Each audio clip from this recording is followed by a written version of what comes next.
Je suis Alexandre Mancheron et je remercie le GFH-GNP de me permettre de vous présenter notre travail sur la création et la validation d'un score de qualité de vie sexuelle pour les adolescents et les jeunes adultes qui souffrent de Mickey.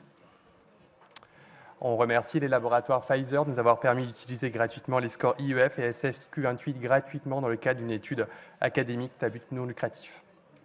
Alors, comme vous le savez, les Mickey peuvent avoir un impact sur la santé sexuelle des patients. Donc, il y a déjà plusieurs études qui ont montré que les femmes pouvaient rencontrer plus d'inconfort vulvo-vaginal, plus de dyspareunie, plus d'anomalies de menstruation.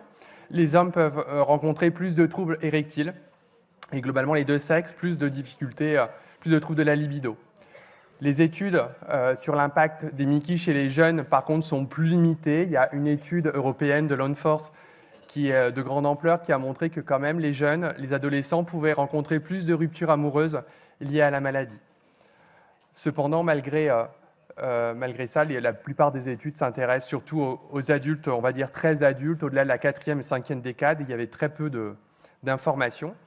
Et malgré le fait que la sexualité peut être touchée, on en parle très peu avec nos jeunes, parce que le sujet peut être tabou pour nous, pour les jeunes, parce qu'on peut s'estimer mal formé, ou parce qu'il n'y avait pas d'outils adéquats pour aborder la question, ce qui est dommage, puisqu'on sait que les adolescents sont rarement les premiers à aborder le sujet en consultation, même s'ils sont intéressés.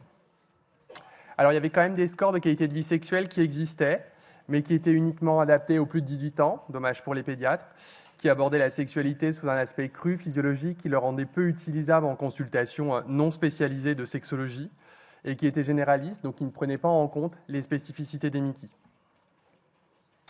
Alors nous avons créé un score et nous l'avons validé en 2 étapes. Donc première étape, on a créé le score à l'aide d'une équipe pluridisciplinaire avec des gastropédiatres, une sexologue, une sociologue, une patiente experte membre de l'AFA, et en se basant sur des questionnaires déjà validés, donc l'International Index of Erectile Function pour les garçons et le Sexual Function Questionnaire 28 pour les filles. Et ensuite, nous avons validé notre score, donc Bloomy, en comparant les corrélations avec les scores de référence. Alors, la population d'études, il fallait avoir entre 15 et 25 ans, il fallait avoir un diagnostic de Mickey, et il fallait avoir eu un rapport sexuel dans les 4 dernières semaines pour les 18-25 ans, conformément au gold standard, et dans les 6 derniers mois pour les 15-17 ans. Alors, nous avons validé à l'aide d'une étude multicentrique, dont nous remercions tous les centres partenaires, dont Marseille. On m'a dit que j'étais marseillais jusqu'à demain, donc j'en profite. Et donc au total, 104 sujets ont participé à l'étude, 57 qui ont répondu au score des filles et 47 qui ont répondu au score des garçons.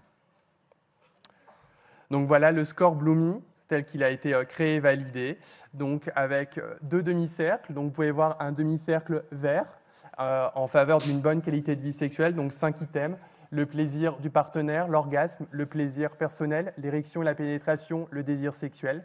Et un demi-cercle rouge avec 5 items en défaveur d'une bonne qualité de vie sexuelle: la fatigue, l'image corporelle, les douleurs sexuelles, les douleurs abdominales et les fuites anales. L'adolescent doit donc répondre s'il est parfaitement d'accord ou non en donnant un score de 0 à 10 à chacun des items, donc avec une présentation proche de l'IBD Disc que vous pouvez déjà utiliser. Sans faire beaucoup de stats, globalement, donc le panel qui a répondu à la validation de notre score avait de bons scores de qualité de vie sexuelle dans l'ensemble.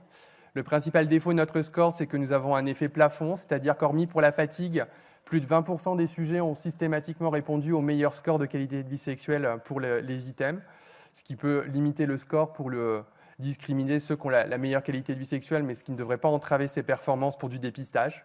Et on a une bonne corrélation entre le Bloomy et les gold standards, on a une bonne cohérence interne, ce qui nous a permis de valider notre score. Donc en conclusion, il s'agit du premier score de qualité de vie sexuelle francophone, validé, qui prend en compte les spécificités que peuvent rencontrer les patients souffrant de Mickey. Il aborde la sexualité avec tact.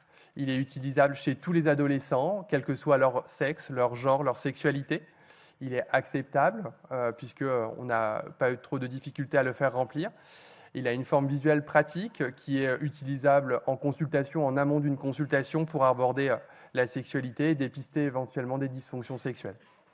On espère qu'avec ce score, il permettra pour vous de mieux évaluer la qualité de vie sexuelle de vos adolescents et jeunes adultes et d'en parler. Et on espère qu'il pourra aussi servir à des projets de recherche pour mieux prendre en charge les dysfonctions sexuelles des jeunes qui sont atteints de Mickey. Je vous remercie.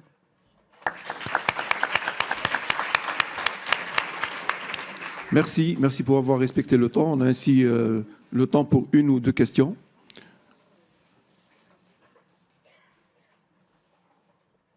Est-ce qu'il y aurait une question?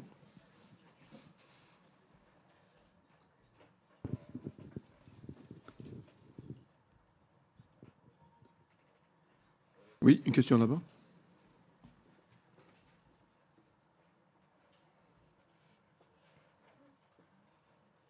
Est-ce que du coup, ça veut dire que maintenant, nous, on peut l'utiliser en consultation et le récupérer sur la publication?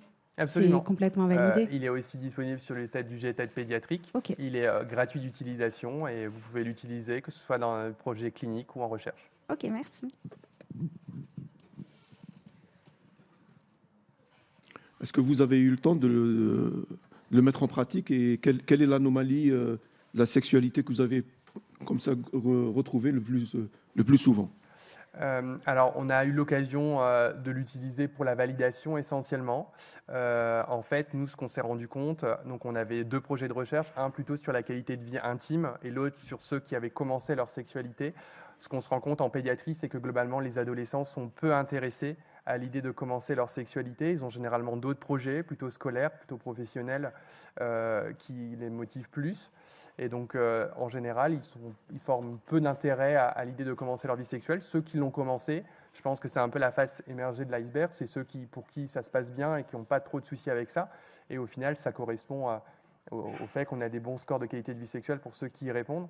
Je pense que la difficulté pour nous pédiatres, c'est plus de valider qu'ils peuvent avoir une vie intime avec une Mickey et essayer de les aider plutôt là-dessus, plutôt en amont.